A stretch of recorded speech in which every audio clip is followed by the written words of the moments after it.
నమస్కారం. మనం కిందటి ఎపిసోడ్‌లో ఒత్తులు చేస్తున్న కసరత్తుల గురించి గమనించాం. పాపం అవి కసరత్తులు చేసి అలసిపోయి ఉంటాయి గదండీ! వాటికి కొంచెం విశ్రాంతినిచ్చి, ఈరోజు మనము వర్ణమాలలోని అక్షర భేదాన్ని ఏ విధంగా మనం గమనించాలి? దానివల్ల వచ్చే ప్రయోజనాలేంటి? గమనించకపోతే వచ్చే నష్టాలు ఏమిటి? ఆ పదాలు సరిగ్గా భావాన్ని మనకి తెలియజేయగలవా లేదా అనే విషయానికి తేడా గమనించండి అనే శీర్షిక కింద కొన్ని అక్షరాలను తీసుకుని వాటిల్లో ఉండే భేదం ఏంటి, అవి మనం గమనించకుండా రాస్తే వచ్చే వాటి అర్థాల్లో వచ్చే విపరీతం ఏమిటి అనేది తెలుసుకునే ప్రయత్నమే ఈరోజు మనం చేస్తున్న అభ్యాసం. అది ఏమిటో మనం గమనిద్దాము రండి.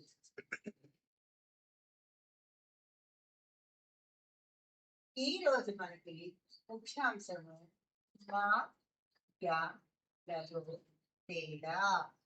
అందులో వచ్చిన పంపబలోను దాని తర్వాతే వచ్చిన యారాలు అవ్వాలని యాలోను తేడా ఏంటి? 2 0 ఉంటే రెండింటికి తరగట్టు ఉంటుంది, రెండింటికి పక్కన ఒక కొమ్ము ఉంటుంది.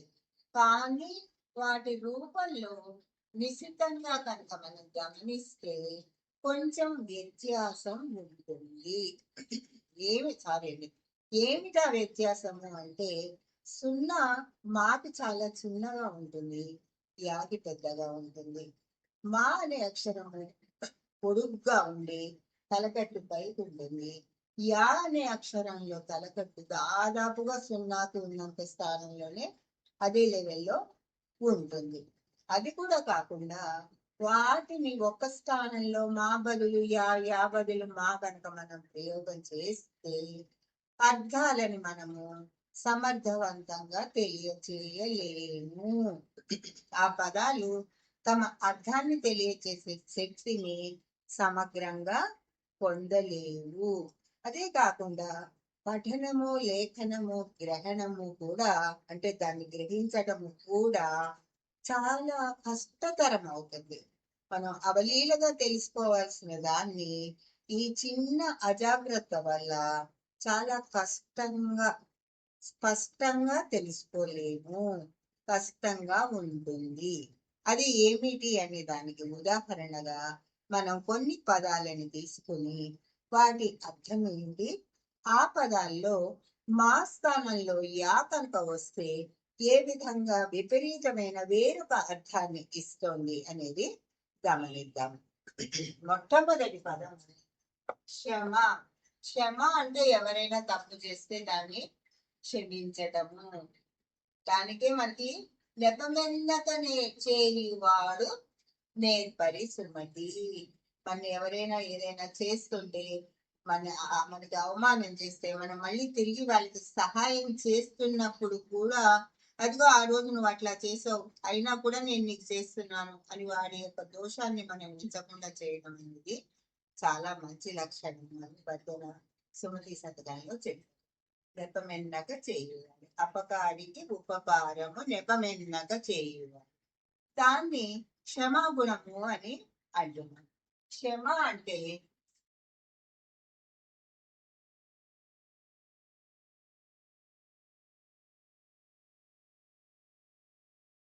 క్షమించుట, మంచి ఔదార్య గుణం.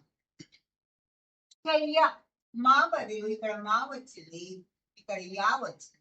శ్రేయ అనేప్పటికీ అది అనారోగ్యము.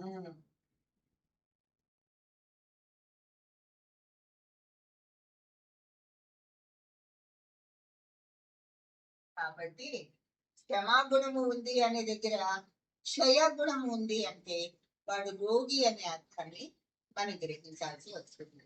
అదే విధంగా మమ, మమ అంటే నా యొక్క,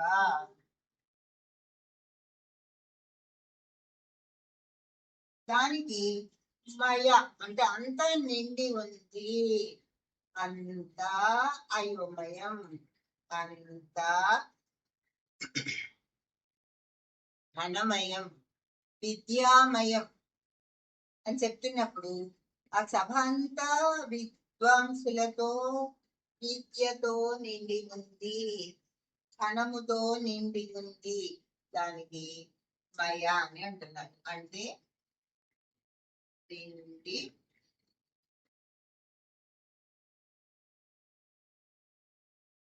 ఉండుట. అదే విధంగా మతి అంటే ఆలోచన. మనం చాలా సార్లు చదువుకుంటామండి.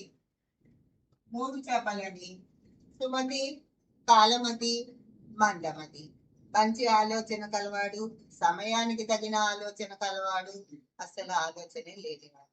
దాని వల్ల వాళ్ళు ఏ పరిస్థితుల్లో ఎటువంటి కష్ట నష్టాలని ఎదుర్కొన్నారు అనే విషయాన్ని తెలపడానికి ఇక్కడ మతి అంటే ఆలోచన. యతి మా బదులు యా వాడితే సన్యాసి.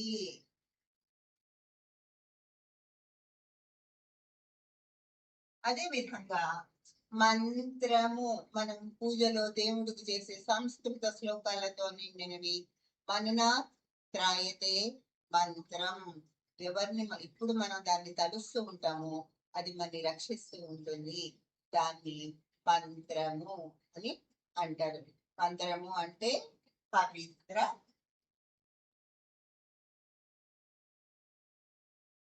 పదము. ఆ మంత్రము బదులు మనం యా పెట్టామనుకోండి, యంత్రము కింద అవుతుంది. యంత్రము అంటే కర్మాగారాల్లో మనకి పని చేసే మెషిన్. అప్పుడప్పుడు కొంచెం తెలుగు బదులు ఇంగ్లీష్ వాడబడుతోందండి, మన్నించాలి. దాన్ని యంత్రము అంటారు. అదేవిధంగా ప్రమాణం, ప్రమాణ స్వీకారం చేస్తున్నారు ముఖ్యమంత్రి. అంటే ఒక ఓత్ సెరిమనీ. ప్రమాణానికి ఒట్టు వేసి చేయడం.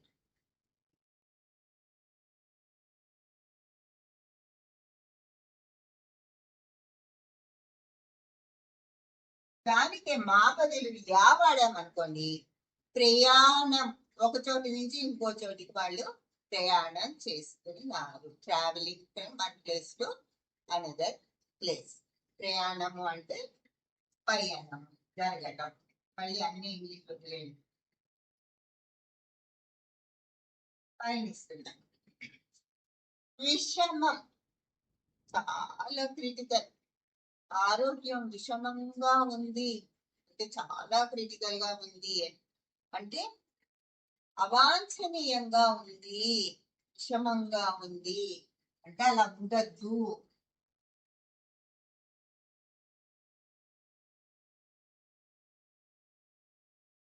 రాజకీయ పరిస్థితులు కానీ, శాంతి భద్రతలు కానీ, లేకపోతే ఆరోగ్యం కానీ, ఆర్థిక వ్యవస్థ కానీ సరైన దాంట్లో లేనప్పుడు విషమంగా ఉంది అని అంటారు. అదే మా బదులు యా వచ్చిందనుకోండి, విషయము సమాచారం. విషయం ఏమిటి, సమాచారం ఏమిటి.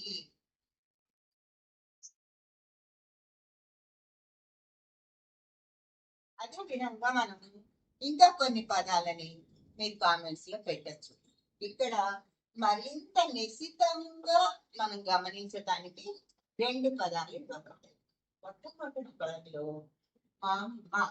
మమకారము, 2 చోట్ల మా వచ్చింది. రెండో పదంలో మయ సభ. ఈ మాకి ఈ యాకి తేడాన్ని మనం గమనించండి. ఈ మాకి ఏమో ఒకటిగానే ఉంటుంది. అదే విధంగా ఇక్కడ కూడా ఏ యాది, ఇక్కడ యా వచ్చింది, ఇక్కడ దీర్ఘంతో కూడిన ఇక్కడ యమలీల, యా మొదటి అక్షరంగా వచ్చింది, మా రెండవ అక్షరంగా వచ్చింది.